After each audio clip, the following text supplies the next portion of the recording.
Hello, my name is Sarah Porter, and today I'm going to be talking about parental alcoholism and its effect on children. So to start off with some facts, about 1 in 12 adults suffer from alcohol use disorder, according to the National Council for Alcohol and Drug Dependence. Over 6.6 million children under the age of 18 live in a household with at least one alcoholic parent, which turns out to be about 1 in 10, according to the National Institute of Alcohol Abuse and Alcoholism. People often focus most on the alcoholic when they're looking to seek treatment and recover from this disease, but I think it's also very important to include their loved ones in this situation, particularly children, because they can be incredibly affected. So why listen to me about all this? My boyfriend of 18 months has an alcoholic father and has had an alcoholic brother for about 6 years now. And it has been a barrier in our relationship and something that we've had to kind of get through together, and something that I've really grown accustomed to in his life, and something that I believe is an incredibly important issue in his life. So I learned a lot about this, particularly to help him conquer the biggest things in his life, but also because I think it's incredibly important for us to pay attention to what's good for kids. So I think that we should care because anyone in our class could be affected by this disease in some way, shape, or form, directly or indirectly. And I think that because we go to a Jesuit institution, it's very important for us to pay attention to social issues and be informed so that we can help make change in the world. So today I will be covering physical, mental, and social effects of alcoholism, and how each aspect of the disease affects children's well-being. And then we'll talk about the ways to help and the ways that we can be vigilant in combating the issues that are associated with child with parental alcoholism and its effects on children. So alcoholism and addiction exists partially from genetics. About 50% of addiction is genetic, according to the National Institute for Alcohol Abuse and Alcoholism. Certain combinations of genes increase the likelihood of becoming an addict, and those genes are often grouped together and then passed down genetically. So that means that the alcoholic parent, will pass down their genes to a child eventually if they decide to have children. Addiction would have been very useful for early humans, but is not anymore, because as we have found easy ways to fulfill our basic needs, it's become more of a negative association. So some physical traits of a child of an alcoholic is that they're physically deprived of childhood and playing and being with their friends because they may have to feel like they need to take care of their parents. If your parent is always drinking, then the child may feel responsible for caring for their parent, and it may cause them to lose like a huge part of their development in their childhood. They could also lead to depression, which would lead to physical self-harm in some cases. Also, in the instance of verbal abuse or physical abuse, they may have a physical reaction to loud noises or touches.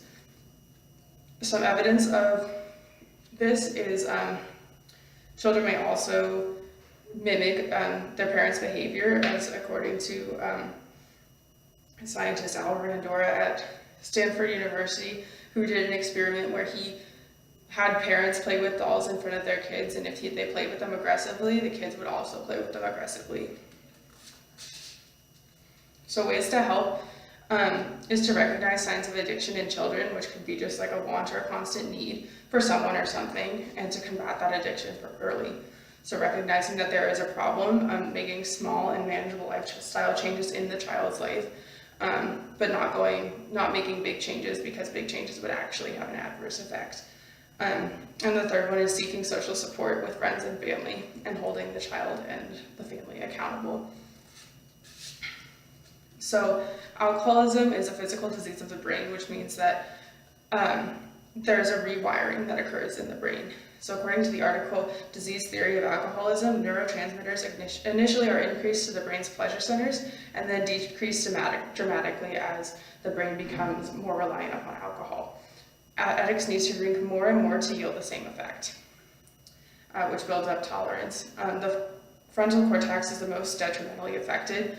It creates higher thoughts and controls decision making and reasoning. So alcoholics are permanently damaged in the brain, and they will always have impaired decision making, memories, and reasoning. So all of this has severe behavioral effects on the alcoholic themselves. So according to a study done in Boston, even recovered alcoholics cannot process other people's emotions as quickly or as thoroughly as somebody who is not an alcoholic or never has been an alcoholic. So on top of not being able to ever think as clearly, again, alcoholics also struggle with behavior around other people. And that leads to some serious consequences in behavioral effects on kids of alcoholics. So children have no concept of a normal household because the change in their parents from a non-alcoholic parent to an alcoholic parent is so drastic. And even if the parent has not been an alcoholic their whole lives, the children often can't remember a time that things have been normal in their house. So they may blame themselves and strive to be perfect, which leads to depression and anxiety, and that happened to my boyfriend. He really struggled a lot with feeling responsible for the way that his father was, and he now suffers from a mild anxiety disorder, which is really tough to watch because you know that it was never his fault in the first place. So those children also have a much higher risk of self-medication and abuse to escape the reality that they're currently in. Divorce and alcoholism kind of go hand in hand. According to a university done in the University of Michigan, they studied marriages, and 40.3% of the couples that had at least one alcoholic in the marriage ended in divorce, where only 30% of the couples that were studied with no alcoholics got divorced. And separation can be good from the alcoholic in the long run, but it still means a broken home for the child, and divorce has been repeatedly shown to negatively affect a child's upbringing.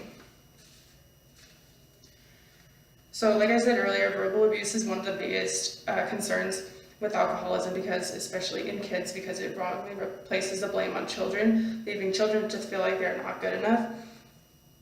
And it makes for an incredibly distressing home life. My boyfriend once described it as living with a time bomb. You never know when it's going to go off, but it's going to go off, and you just don't know what's going to trigger it.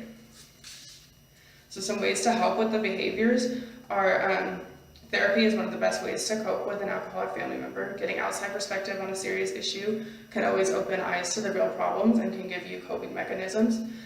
Family counseling is also a big one. If the whole family unit is in on it, then everybody can hold each other accountable and work to solve the problems. If worst comes to worst, stay away from the situation and keep your child out of the house as much as you can. I know my boyfriend comes over to my house often and has a great relationship with my family because of his situation in his house. And in the 18 months that we've been dating, I've only been over there 3 or 4 times, just because the environment isn't good for us to be in. So there are a lot of societal costs to alcoholism as well. An article from a drug and addiction treatment center called Promises reported that the monetary cost of alcoholism in the US in 2010 was $249 billion.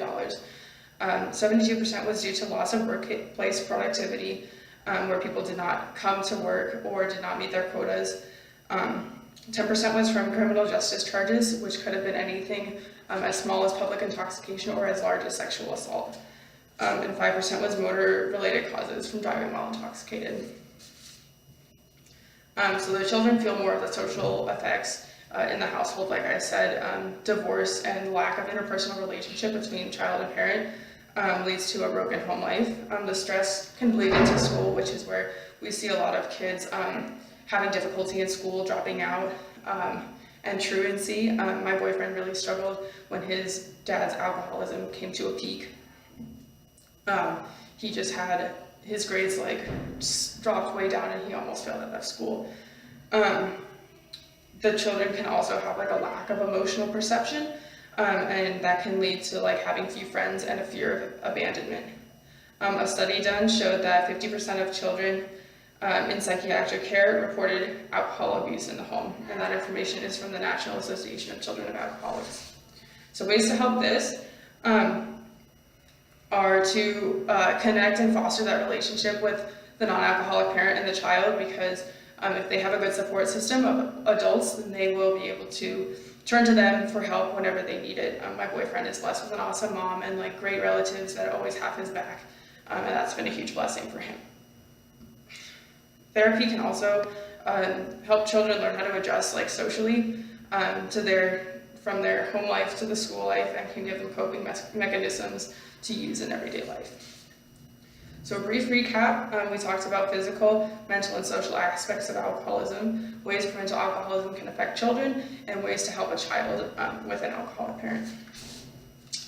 So just to round out the story a little bit, my boyfriend's father has recently gone to rehab and is now beginning to recover. The family is still far from perfect, but they're on the mend. My boyfriend recently got accepted into 4 colleges, Creighton included, and he's excited for the next chapter in his life. His story gives me a lot of hope for other children of alcoholics out there.